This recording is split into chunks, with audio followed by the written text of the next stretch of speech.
Good afternoon. This is Cristina Perez. Thank you for joining us on Verdicts Vogue. And today I have the special honor of having Jill McMahon, a friend and a grief counselor, here with us today. Welcome, Jill. Hi, friend. How fun to sit across from you like this? Is it? It's very different. Well, I was so happy you said yes to today because you just never know what you're going to get with us. You never know what you're going to get with us. We have all of these memories from stemming back now 14 years. When I met you, Abby was about Eva's age. Oh my goodness. Is that right? You're so right. Mm-hmm. And Enzo turned 7 yesterday. He did. Ben turns 26 today. He used to work with When Chris. I say that makes me sound really old, Cristina. No, they're just getting older. We're staying the same age. 26 years old. Mm-hmm. Mm-hmm. Wow. We've known each other a hot minute, girl. I know. So, just a little background for everyone. We met through an exercise class. Mm-hmm. I was actually going through a change in my life at the time, dealing with my own grief and my own trauma, and learning how to properly deal with those feelings. Mm-hmm. And then we got into exercising a heck of a lot, which wasn't healthy either because we were.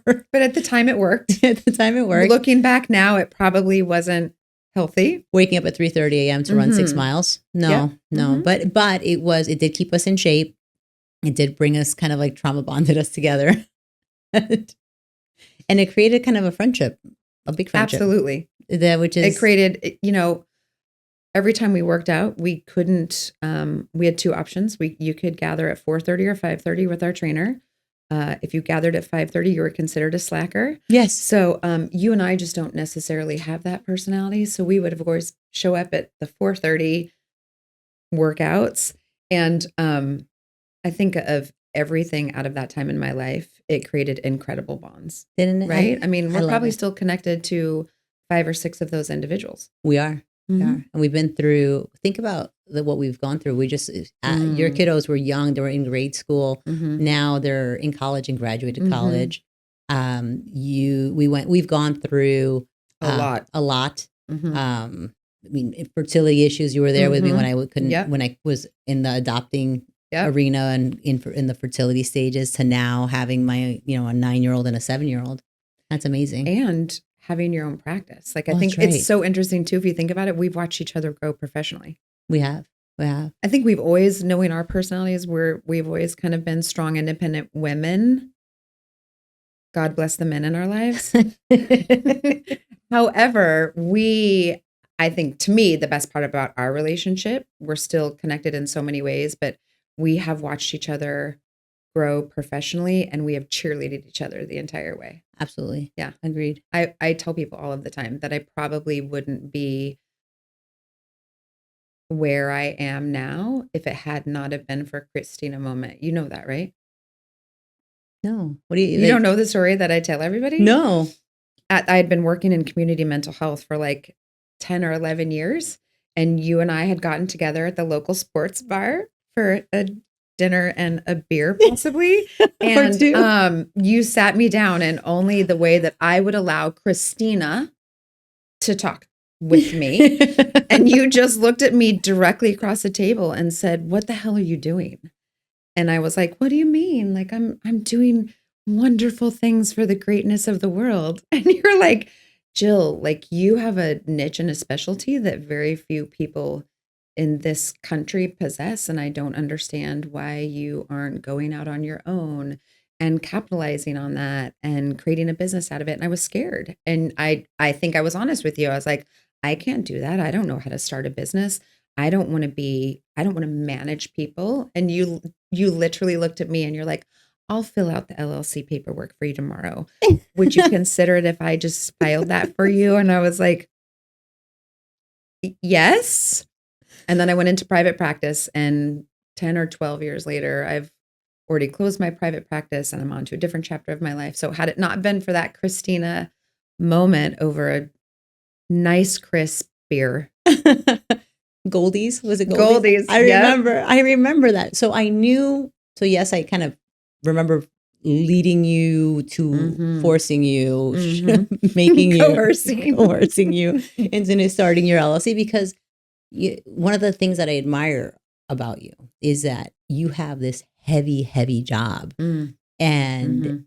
you bear all of the trauma and burdens of your clients, and then you have the ability or to leave it at home, or leave it at the door and not bring it home. Right.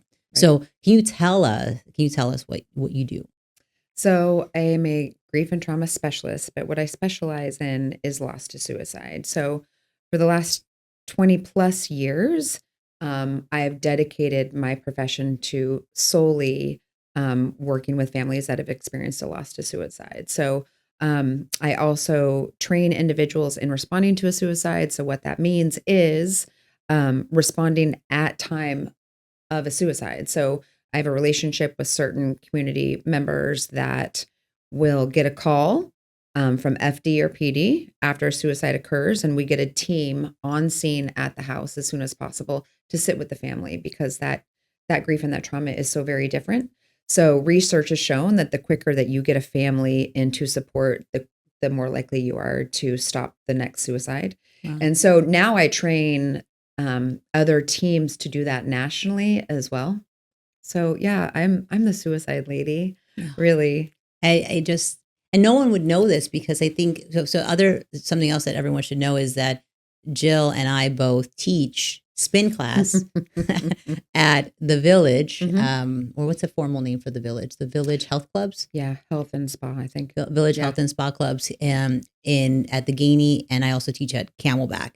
And I don't know if any of the members know what you do, because I know a lot of the members have no idea what I do. Right. No. We are completely different people on that bike. Could you imagine? No. I think a lot of your cyclists know that you're a badass, but they may not know how many badass hats you wear necessarily.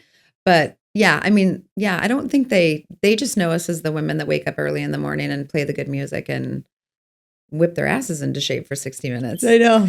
But when you think about it, like, well, you think about like what we do. It's we wake up early, we have a whole spin list of all music that makes people want to dance and have fun, and we're cheering people on, being goofy. I dance a lot on my bike. There's a lot of woohoos going on, and then inside joke. And then all of a sudden, you finish class, you get your day started, and you're like on to business. And it's a completely serious face. Like I have a serious face on all the time. You're rolling by 8:00. Oh yeah. Right. And again, solving the world's problems, you have a full staff, girl, that you're managing, that they're helping you as well. I mean, it's a partnership, but yeah, you're basically running a corporation. And I don't think people would realize that as they're sweating and leaving the gym, just like crawling to their car. Yeah. Well, I mean, how do you? I think that's our therapy, don't you? I mean, that's how I've always kind of phrased it to people. I do. Yeah. We're very approachable. You're more approachable than I am, but because everybody loves Jill.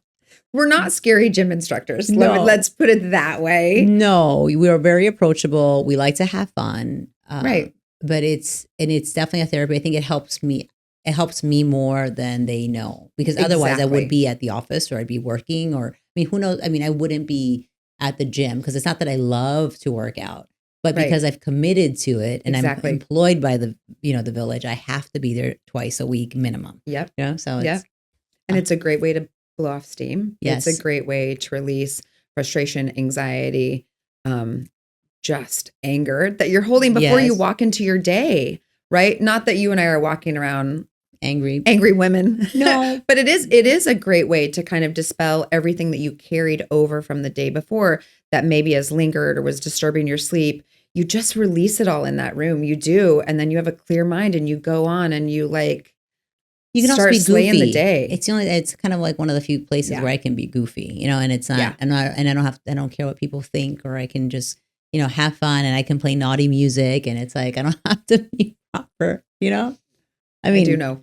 Yeah. I get it. I know. So Thursday, 5:30 a.m. is when you teach? Yeah. It's early, girl. It's early. I get there at 5 a.m. I get there Yeah. at 5 a.m. to teach at 5:30.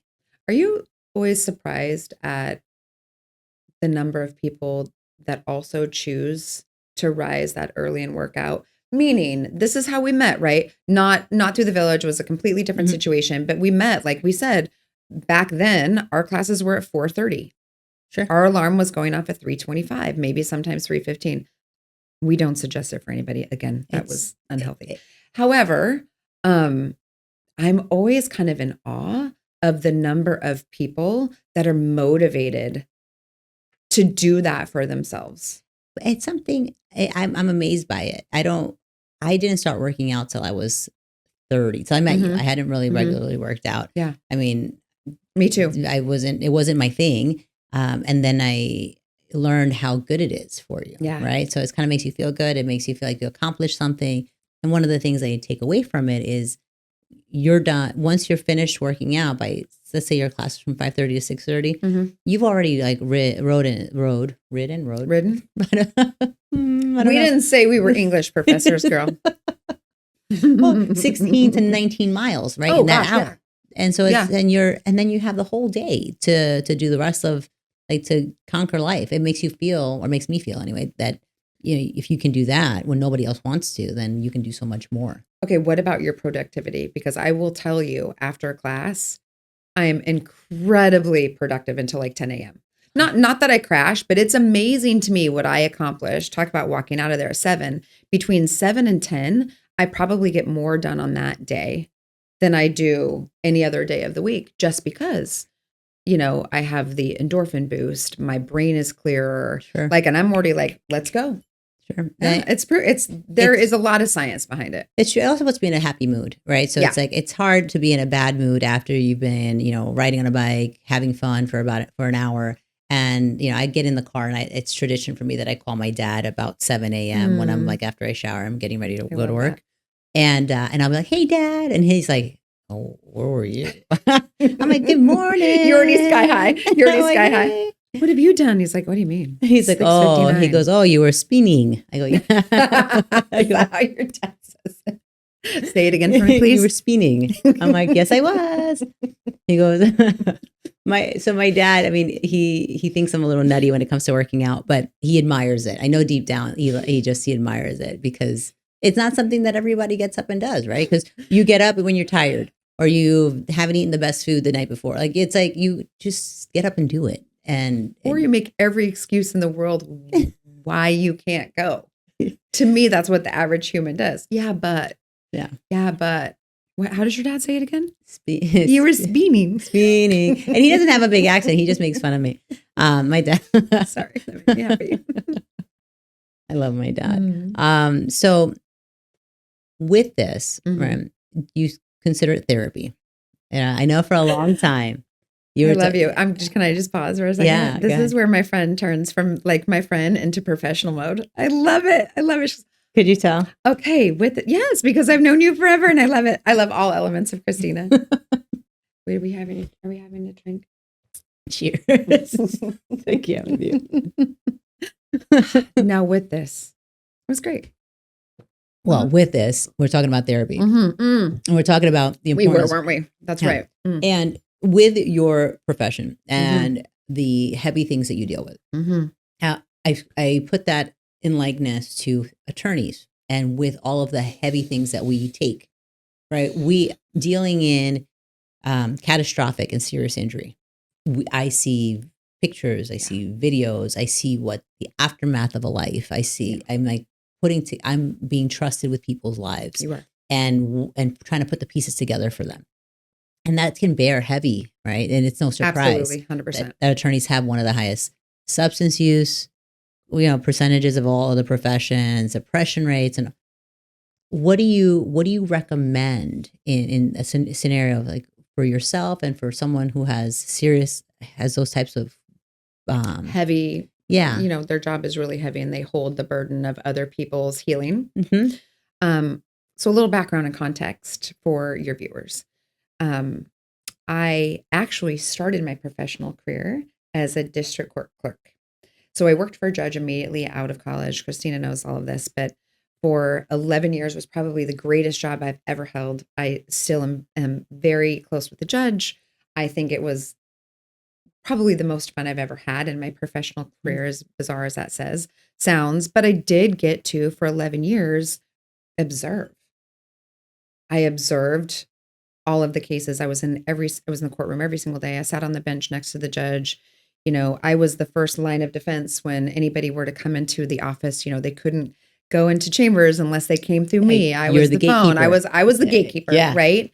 Always have to And be nice to I the will gatekeeper. say the gate. There's it's heavy to be the gatekeeper a little bit. Interestingly, what eventually drove me to apply for my graduate program was that after a couple years, my judge came to me and he's like, Jill, when are you applying for graduate school? And I was like, never. I'm still exhausted from undergrad. And he's like, you just have this way of telling people things that they don't want to hear. And I really think that you need to go further. So I sat with that for a little bit.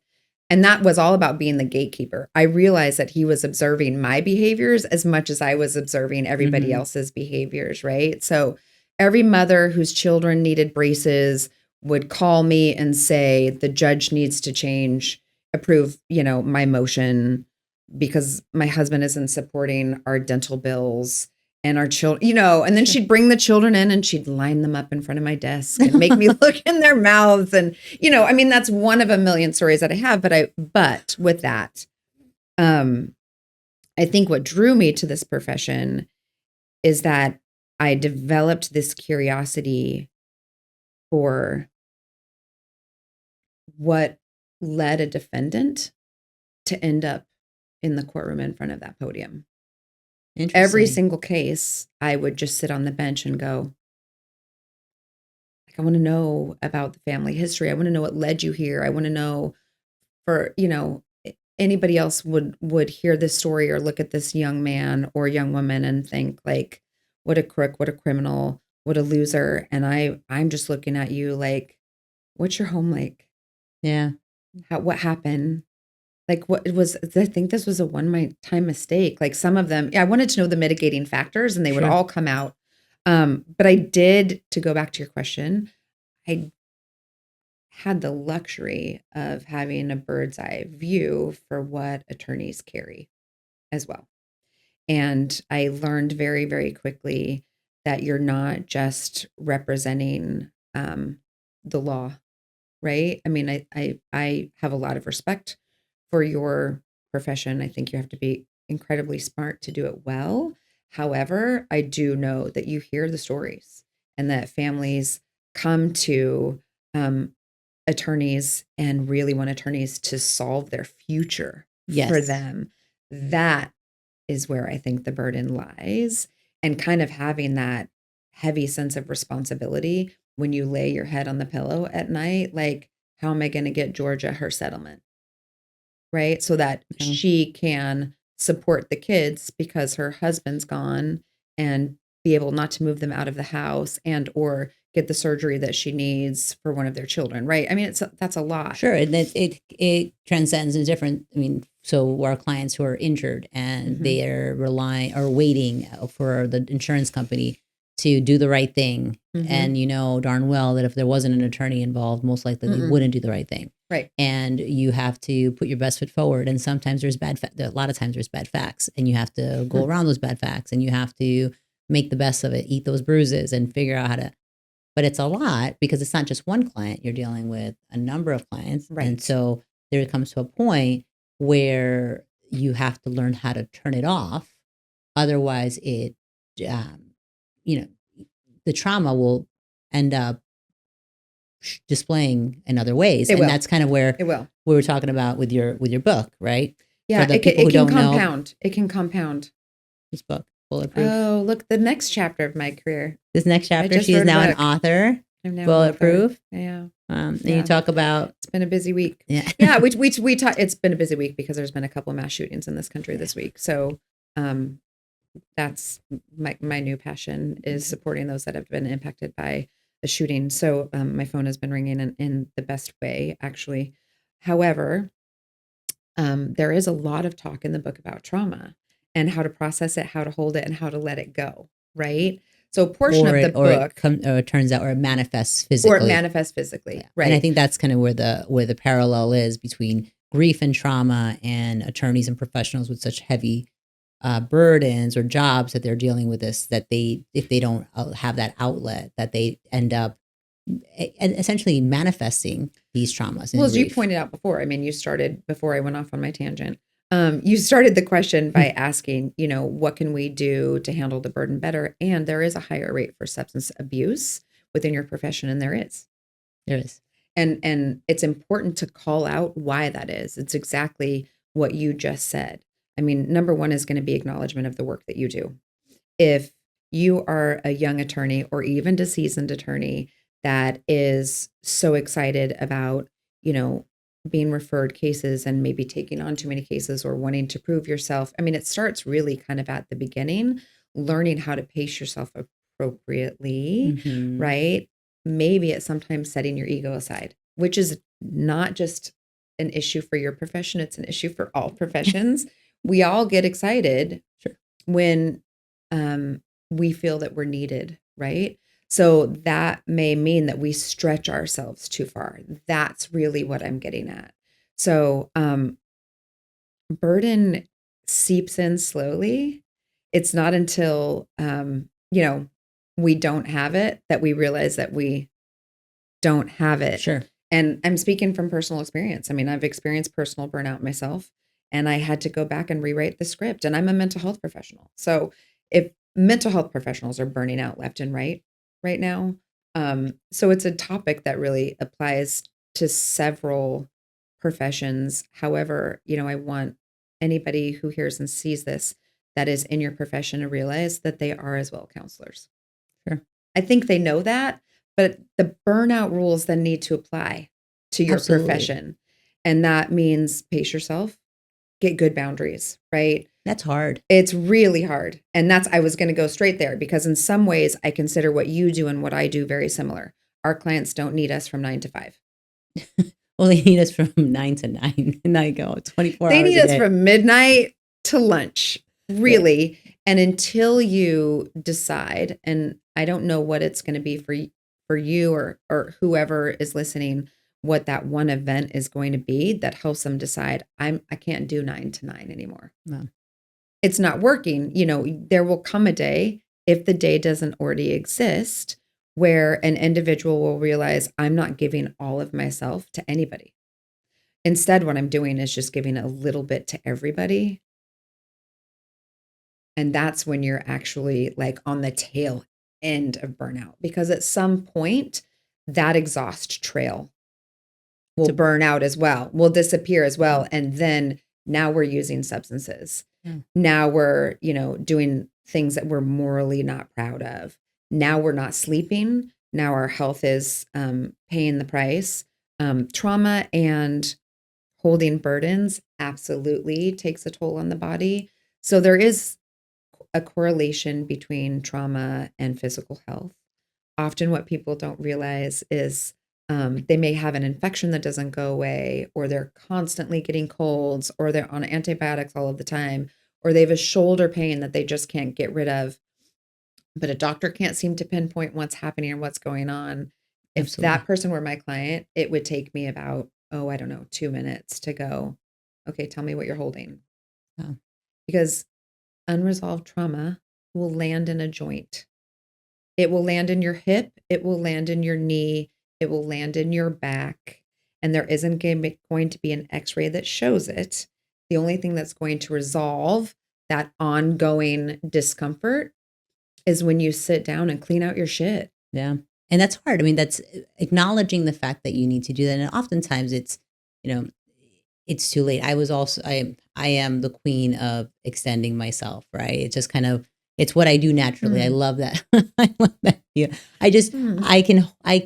So I sleep less than the average bear. So I have more hours in my day, and I say that kiddingly, but it's true.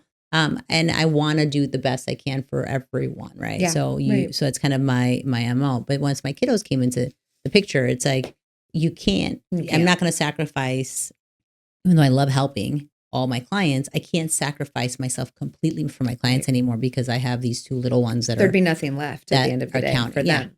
Exactly. Because then if you're out giving your all to the outside world, when you come home, then how do you give your all to your children who are counting on you? You know, they've been waiting for you all day.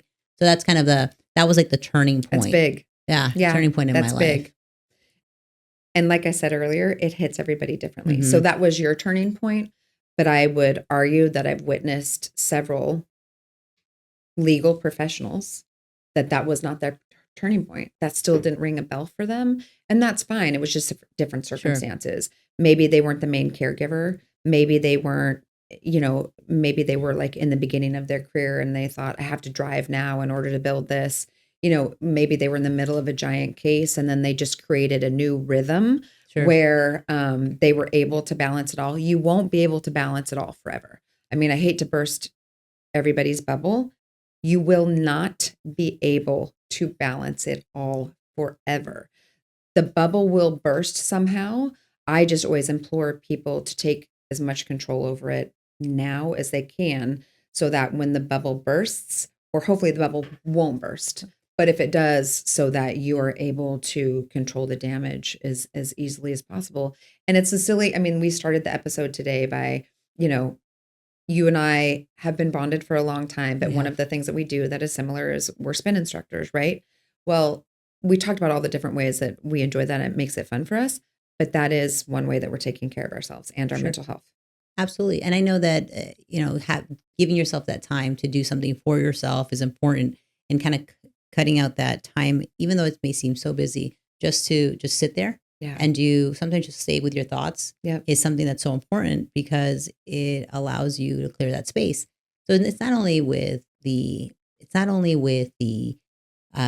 heavy schedule and taking all the problems of your clients. Another thing that we need to address and talk about, and you've helped me on this. So I know you just told me a story about me helping you. And I don't know if you remember this because this must have been like when you first met me. I had been carrying a burden on myself for a long time, right? Because I was, do you remember? No, you're going to tell me. Okay. So maybe. So I was carrying a burden for myself for a long time because I was sexually molested as a child, right? And by a family member. And I wasn't believed by my family until later on. Right. But it was such a burden for me holding it, keeping it. Girl. Because it turns into, okay, is it me? How do I deal with this? It's kind of like that badge of shame. How do you start to doubt your truth. Yeah. And it's like, why aren't people believing me and so forth? And I think it was, you came into my life at that point and where it took a lot of work and time. And even though you're a counselor, you've never been my counselor because we're not, because we're friends. Because we're friends and that's not allowed. I've asked you before and you've said no. I forgot that phase of life where you're like, please, Jill. And I was like, nope, not me. I love you just the way you are. So I need you as my friend really bad. And the second I become your therapist, then you may not want me as your friend anymore. So giving that space, I think I was in my early 30s and, I was starting my own, my own business, but even though it wasn't a significant part of my life, it still kind of was like lurking in the shadows at that point. And I think of that, and it was there. It was always there. It was there, and it was having to address it. And I think it came to the point where I had to just acknowledge it and address it and deal with it. And I was, given a blessing that most people don't have. Like I actually had the person who committed that act on me call me and apologize. Wow. Yeah. And that happened within 7 days. And so 7 days, for me, it was a big deal. It was from the time that I asked for that closure, I actually asked for closure, to the point that he called me and apologized. And it was after 15 years of me not speaking to him. Wow. After 15 years of me not speaking to him, and apologized about what had happened. And, and it took me forgiving that person, which is so counterintuitive, right? When you're like, well, why would you do that? But it took me forgiving that person to be able to move on. And since that point in time, he then went on to also apologize to my parents. So it's like, and my grandmother also went and apologized for not believing me. So it was like I got that closure in my life. But that whole part for like the a lot first of validation that, to your point, Sure. that a lot of victims don't receive, but that validation had to be healing. And it was, I think it probably was about 32 years old, 31 years old at the time. And I had nothing, I had no reason to be angry anymore. Once you forgive, once you accept and you acknowledge, you can't hold on to that anger anymore because you've already gotten the apology and you've already dealt with it. And I think that was a turning point in my life and my career where I was like, well, you know what? I was able to blossom into myself and there was not that downside. And you helped me with that because I remember being in the car with you one day and we were talking about it. It was probably like a year later and I was saying, I was referring to myself as my old self and you like turned to me and you're like, that's not you anymore. You know, you've already. Good for me. I said that. You did. Oh, that's amazing. What a great advice. Go Jill. But you did. You basically said, let go. Let go and now accept the new Cristina. Yeah. And I did. I never looked back. And that was a choice. So it's so interesting. I love that example actually, because I was thinking of it a minute ago. I was fully engaged with you. I actually wasn't thinking about other things a minute ago. I promise I was tracking you. But, you know, at times it's a choice that we have to make. Apology or not everybody follows the same path, Cristina. Yeah. Right? There may be others that receive an apology, but nothing is ever going to be enough for them. And those individuals, you know, that's when you really seek counseling, because what is it? Why are you re-traumatizing yourself now? Like, why have you identified yourself or made this such an important thread in your personality or who you are, because you're so much more. So I think, you know, I can hear myself saying that. And to me, it's more like, Cristina, you're so much more than that. Sure. Like, I'm so proud of you for doing what you needed to do and taking control back. When I hear that scenario again and we kind of relive it, I think to myself now, knowing your trajectory and where you went from there, but I think, my God, she created space. Like you let the trauma go, which is a choice. It's not easy, but it's a gift that you're giving for yourself. It almost at some point has nothing to do about the perpetrator. And it's more like, I need the space in here because I don't like where I'm living right now. I don't like living in this condition. It feels very heavy and uncomfortable. And like I'm wearing this very, very wet cloak around all of the time. You're always allowing someone else to control you. And it's like, in order to break through that control, it's like you have to take control of yourself and to create that space. And so I think so there's this grief. Big. Yeah. And grief comes in all shapes, sizes. Trauma comes in all shapes and sizes. And for, you know, and I know you're a big proponent on therapy and obtaining therapy, even if it's just a talk. Right. What can you tell attorneys out there, young, seasoned, or professionals that have heavy jobs? Right. What can you tell them as a piece of advice? So a couple things, because I do think that most people are going to suspect that I'm going to recommend therapy. I don't recommend therapy for everybody. I don't want to be that mental health professional, right?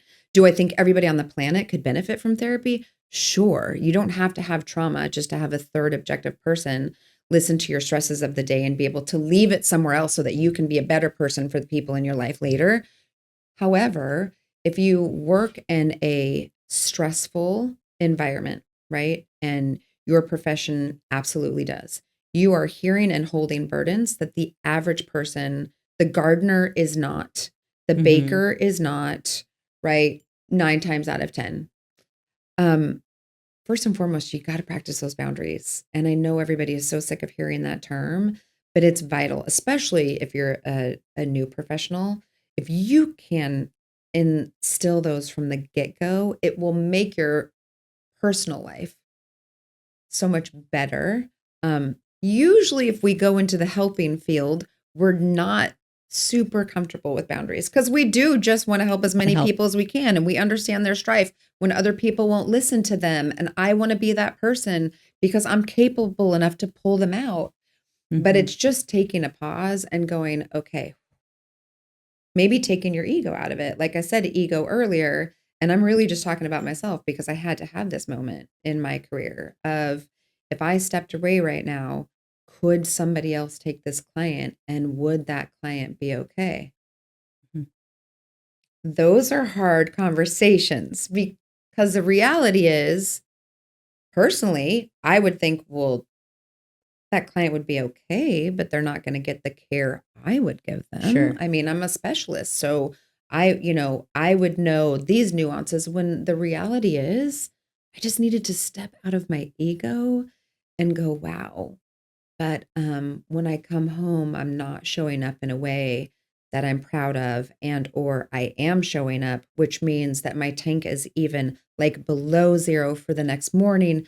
So when I get up the next morning, I am Mhm. not, I don't have an empty tank. I'm net zero. Yeah.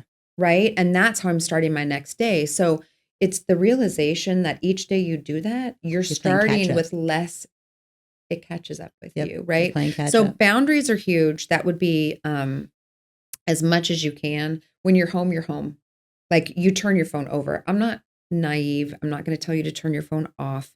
I'm not going to tell you to, keep it on the dock across the house, but turn it over as often as you can. If you need to check it 2 or 3 times, check it 2 or 3 times. And realize that there are other people out there that can provide support. I learned after years and years of working in my profession that someone else's crisis is not my crisis. Beautiful. Big. Yeah. Yeah. That's powerful. What if there wasn't a Jill McMahon in the world, or Cristina Perez? How would that person get through their night? Probably would get through their night. Yeah. And like you said, that's a lot of ego. But it's also it gives you the opportunity to create that space that it'll be fine if my phone stays on Exactly. silent. Right. For So now. boundaries would be number one. Number like 2 and 3. Again, I'm not including counseling, but of course it would be a benefit. Find somebody in your life or a group of people that you can share some stories with. So, I mean, sometimes that was you. If for me, we work in a confidential field. Sure. And I'm not going to name any names ever. I'm not going to share I'm not going to out anybody. But if I have to release a little bit of their story to a couple people in my life so that I can empty my trash can and create that space so that I can breathe, or that I can walk into my next day as my best self, that's what I learned to do. So I would have like 3 or 4 people in my life that this person might get a little nugget about the horrific story that I heard that day about a child abuse resulting in death, and the mother that walked in and found her baby, or the mom that got a call that her son had died in a drunk driving accident, or the twin that lost his sibling to suicide. All of that heavy stuff. Sure. Like, I would have to give nuggets of it away. I would With- never give too much away that I was Of course. breaching confidentiality ever, but I needed to empty my own trash can so that I could wake up the next day and have space to hold more shit for people in reality, right? More tough stuff, right? Or go slay some more dragons. You're right. I mean, you're speaking all true. Right. So with the next portion of your life, because I know that you have now closed your. I did. I know you're. Thank you for helping me open my practice, Cristina. Thank you for helping me open my practice. I have since closed my practice. Yeah. It was a good run. It was a great run. I think I still have your LLC paperwork. I'm pretty sure it's I still do. alive. It's still alive. You have to dissolve it. I left my practice at a time that was just crazy for a mental health professional to close their practice. It was 2 years after pandemic. If anybody is engaged in mental health practices right now, it's 3 to 6 weeks to get in to see everybody. Anybody has a waiting list. And I just, my tank was becoming too full, and it was harder and harder for me to wash it off at the end of the night. And I had 2 kids that needed me, and I didn't feel like I was serving the client appropriately. And I would never, ever allow that to happen. So yeah, I decided to move on, walk away when it was booming, and decided to write a book. I did. That was Tell fun. me about this book here. I put it before. I just want you to. You just walk around with bulletproof in your back pocket all the time. Bulletproof Healing After Gun Violence and Trauma: A Guide for Survivors, Caregivers, and Clinicians. I read upside down really well. I was so proud of you. Thank I memorized it. You're goofy.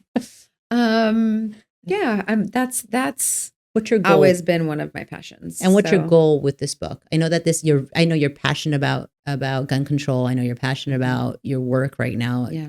Tell me what you want to see happen with this book. My goal with that book is to start bringing attention to a population that is ever growing and I don't see slowing down anytime soon, and that's gun violence survivors. In a lot of my work, I came face to face with individuals that as soon as a gun violence event had occurred, 3 days later, 4 days later, 5 days later, another event had occurred and they were already forgotten, right? Or it became political.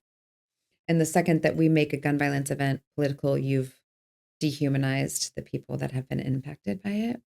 And so we start talking about the shooter, or we start talking about what representative in that district voted in a certain way. And we've forgotten about the people that have experienced this traumatic event.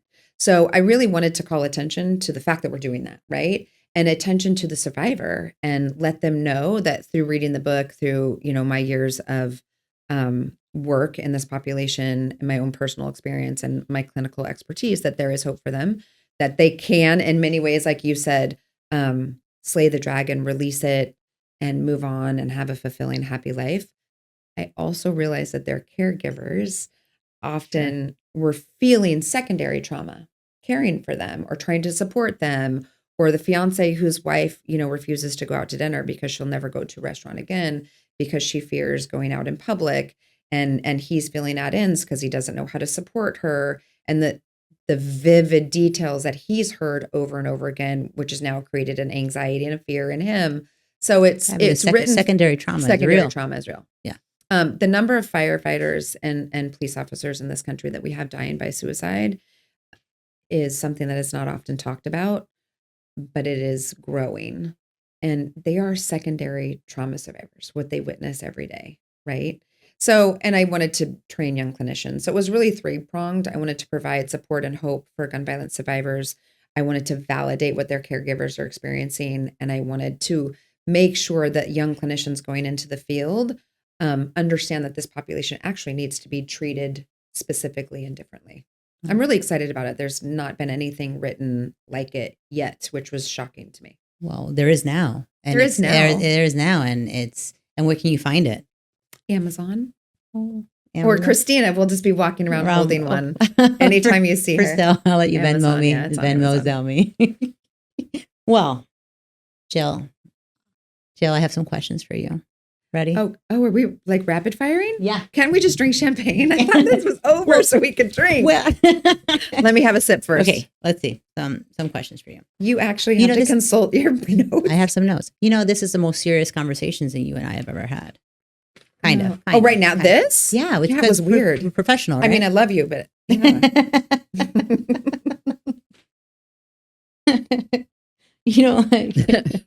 like, can we drink now? Like, I'm nervous. Okay, I'm ready. Okay. Bring it. Okay. Let me see. Hold on. All right, ready? Yep. What would you today tell your younger self?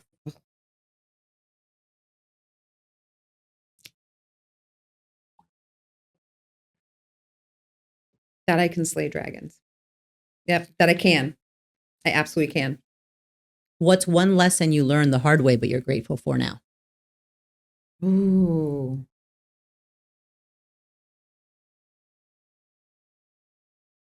Why are you doing this to me? Just speak from the heart. Oh, I don't know. Carry on. Go next pass. It was hard. There's too many. One hard lesson you learned, a lesson you learned the hard way, but you're grateful for now? I'm grateful for so many lessons, but was it how to use a manual can opener, or was it like? Fine. What's one personal value or belief that has never steered you wrong? Ooh, perspective. I'm all about perspective, having the right perspective. You're small. You're so tiny.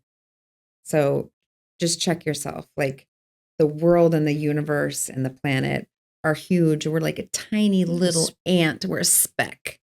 Yeah. What's one habit or routine that you credit for your growth? Ooh. Probably cycling. If you could be anywhere in the world right now, I mean, except for here, of course, with me. If there's anywhere in the world that you could be at right now, where would you be? No financial restraints, no time I want limits. a beach like nobody's business. Like I want a beach far away that not a lot of people can get to, like in one of those cabana thingies that are like out in the water.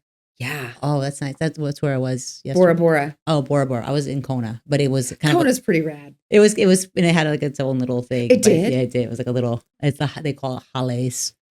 It was by itself and it had like a You little keep nook. these things so secret. How cool is that? Like, I want that. It was really cool. I want that. Where nobody can really get in touch with me, but everybody's going to bring by food and champagne and chocolate chip cookie dough. Like, just bring me the cookie dough, champagne.